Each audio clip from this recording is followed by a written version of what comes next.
Quer duplicar o valor da sua assinatura? Agora assinar o Observador dá acesso a todos os conteúdos e benefícios e ainda há uma anuidade ACP Bronze grátis. Terá vantagens que vão desde plano de saúde gratuito a descontos em combustível. Esta é uma assinatura que vale por duas. Assine hoje em observador.pt com 45% de desconto.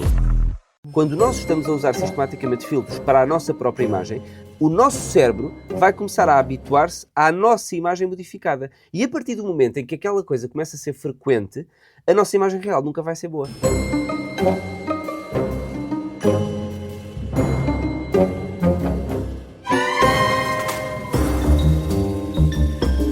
Este não é um tema propriamente novo.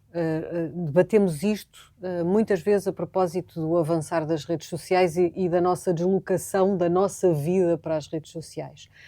Mas é ou não é verdade que os filtros que se usam nas redes sociais, possam ser eles mais objetivos ou mais subjetivos ou mais simbólicos, têm uma influência negativa na nossa saúde mental? A resposta é sim, tem um impacto significativo na saúde mental, mas de uma forma mais lata tem um impacto também na autoimagem. E nem precisamos sequer de começar a falar dos filtros, porque as próprias redes sociais, como nós sabemos, são um ambiente de comparação social. É importante perceber que nós, ser humano, somos um ser social. Foi por isso também que prosperamos na nossa existência, porque colaboramos, porque cooperamos, porque interagimos uns com os outros. E quando nós transpomos esta socialização do mundo real para o mundo virtual, há coisas que se perdem. E embora as redes sociais se considerem sociais, na verdade, há vários estudos que mostram que por cada hora a mais passada nas redes sociais, menor é a sensação de conexão social que se tem. Ou seja, na verdade, passar muitas horas nas redes sociais diminui a sensação de estar conectado socialmente. E, portanto, isto já começa a dizer aquilo que pode acontecer psicologicamente nas redes sociais. E a imagem corporal é uma dessas variáveis.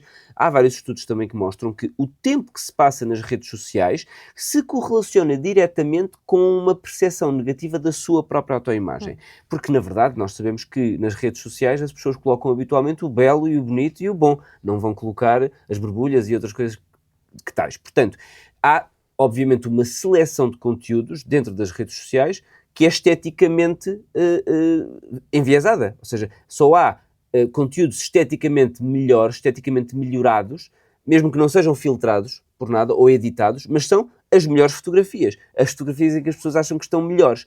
E esta questão faz com que haja uma permanente comparação com uma deterioração da nossa própria autoimagem. Porque nós, quando nos vemos de facto ao espelho, não estamos melhorados. Estamos como somos e essa comparação é sempre...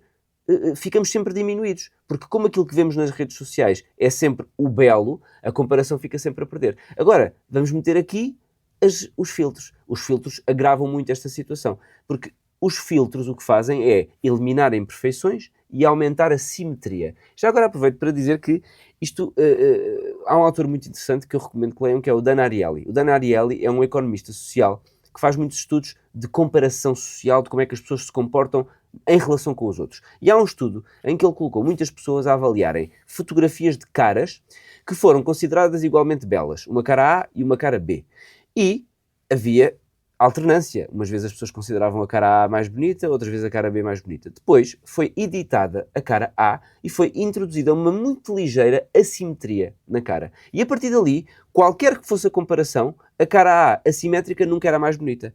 Ou seja, o nosso cérebro fica preso àquilo que nós vimos, que nós consideramos pela primeira vez e, além disso, compara sempre aquilo que é assimétrico com o simétrico e considera sempre o simétrico mais bonito. E pode fazê-lo de forma inconsciente? Pergunto isto por... Nós todos sabemos isto, não é? Todos sabemos que as redes sociais não espelham a realidade. Dizemos isso imensas vezes, não é? Toda a gente é feliz nas redes sociais. A vida... Não dá para acreditar que a vida é exatamente como está retratada. Mas depois caímos na mesma, não conseguimos evitar sentir este efeito de comparação e de menorização em alguns casos. Sim, isso é completamente inconsciente, na verdade. É consciente, eu até diria mais, é automático, portanto faz parte do nosso cérebro. Ou seja, portanto, esta ideia de que, eu racionalmente sei muito bem isto, não vale nada. Faz diferença nenhuma. Não vale de nada porque o nosso cérebro automaticamente está a comparar tudo. E portanto, quando eu tenho, e repare, e ainda há aqui um agravamento adicional, que é que nós usarmos filtros sobre nós próprios. Quando nós estamos a usar sistematicamente filtros para a nossa própria imagem, o nosso cérebro vai começar a habituar-se à nossa imagem modificada. E a partir do momento em que aquela coisa começa a ser frequente, a nossa imagem real nunca vai ser boa.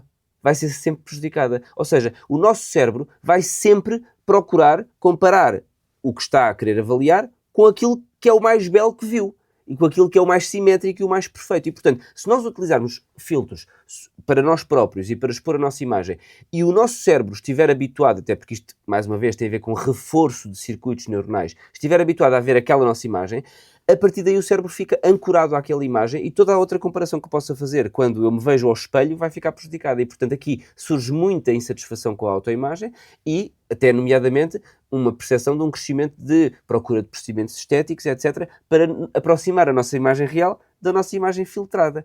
E isto, obviamente, está a prejudicar muitas pessoas e está a prejudicar a autoimagem, e esta autoimagem prejudicada necessariamente é um fator de stress psicológico, porque depois, em alguma altura, a pessoa vai estar no mundo real e não no mundo dos filtros. E aí o stress psicológico vai surgir.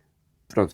Além disso, as redes sociais têm ainda um fator adicional aqui. É que, como nós somos seres sociais, toda esta questão dos likes e das partilhas vão influenciar o nosso cérebro na forma de perceber este estímulo. Ou seja, eu usando um filtro, sou mais partilhado e tenho mais likes, o meu cérebro percebe, ok, vai reforçar ainda mais. Não só é belo, como é popular socialmente. É uma espécie de recompensa também. É isso mesmo. Portanto, todas estas ferramentas são recompensadas e ancoram um cérebro a uma situação, a uma imagem, a uma ideia que depois, por comparação, nos deixa sempre na mão de baixo. Isso significa que também que, apesar de nós termos tendência de achar que o risco é maior para adolescentes, tipicamente até meninas, não é?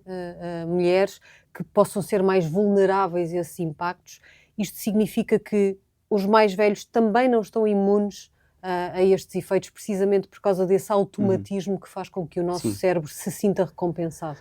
Ninguém está imune independentemente da faixa etária, mas efetivamente, quanto mais jovem é a pessoa, mais plástico é o cérebro. Ou seja, esta neuroplasticidade faz com que o cérebro se adapte mais e mais profundamente àquilo que o rodeia, àquilo que está no exterior.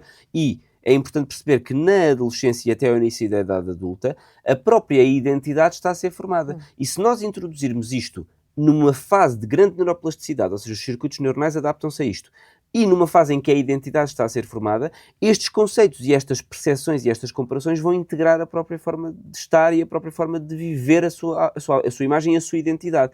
E, portanto, embora seja verdade que pessoas mais velhas não estão imunes e vão necessariamente, se de forma repetida forem expostos a estes filtros e a estas distorções da sua própria imagem, vão sofrer com isso, porque a sua imagem real vai sempre ser pior e vai sempre ser prejudicada e, portanto, nós vamos estar cronicamente insatisfeitos com a nossa imagem. Quanto mais novos formos, mais riscos corremos. Obrigada. Obrigado.